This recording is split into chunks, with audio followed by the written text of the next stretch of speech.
Meanwhile, NASA announcing a hand-picked team selected specifically to study UFOs and report back to us, the public. 16 experts will begin their analysis tomorrow, looking at data from hundreds of UFO sightings. The group includes all kinds of expertise, from astronomy to computer science to journalism, plus famous astronaut Scott Kelly, who once held the record for most days in space. Then they will share their findings with us next summer. So Avi Loeb is a professor of science at Harvard University. Thank you so much for being here, Professor Loeb.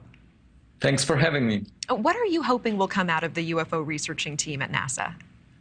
Well, NASA will look at unclassified data, and astronomers look at the sky all the time, but they focus on very distant sources. And it's quite natural that military personnel will be the first to notice unusual things in the sky. Now commercial pilots also report about them. There was a stigma on this subject, and it's about time for science to figure out what these unusual objects are. It may be a mixed bag, but I, about a year ago, founded the Galileo project, where we plan to use scientific instrumentation to collect new data and figure out what we're seeing out there. Yeah, the Galileo project sounds fascinating, and I'm glad you bring up stigma, because I wonder, are we living in this time where UFOs are becoming less stigmatized? NASA launching this team.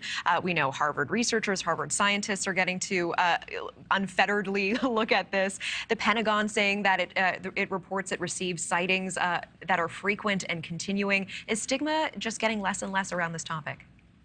Right. We have better instruments now than we had decades ago. And frankly, it may well be that the evidence was not as clear before. And now the intelligence agencies report to Congress that there are things they don't understand. And of course, the government is not a scientific organization. So I think it's the duty of scientists to get engaged and help the government. Also, the public is extremely interested. So why would we ignore these observations? And let's figure them out. And if we find that they are human-made or natural, so be it, we will move on. But if it happens to be extraterrestrial in origin, then that would be very exciting. Well, once and for all, you are a respected professor at Harvard. Do you think UFOs are real? And do you think there is other intelligent life out there? I'm sufficiently intrigued by the existing data to invest a lot of my time and try to figure it out. You see, science is based on evidence, and we need to find more data in order to clearly infer what these objects are. As an astronomer, I also noticed objects that came into the solar system and do not look like the comets or asteroids that we had seen before. That's what brought me to this subject.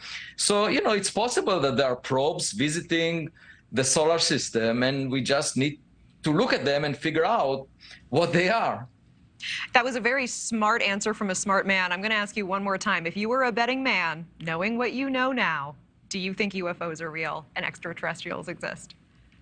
Yeah, I mean, if I had to guess, I would say probably there are, or there were in the past, objects visiting us that are technological in origin. I would place my bet on yes. I appreciate you playing ball with me. Professor Loeb, thank you for your time. Galileo project sounds fascinating, and can't wait until next summer when we hear from this NASA team. Have a great evening. Thank you. Thank you for watching. Go to newsnationnow.com to find News Nation on your television provider. And don't forget to click the red subscribe button below to get more of News Nation's fact-driven, unbiased coverage.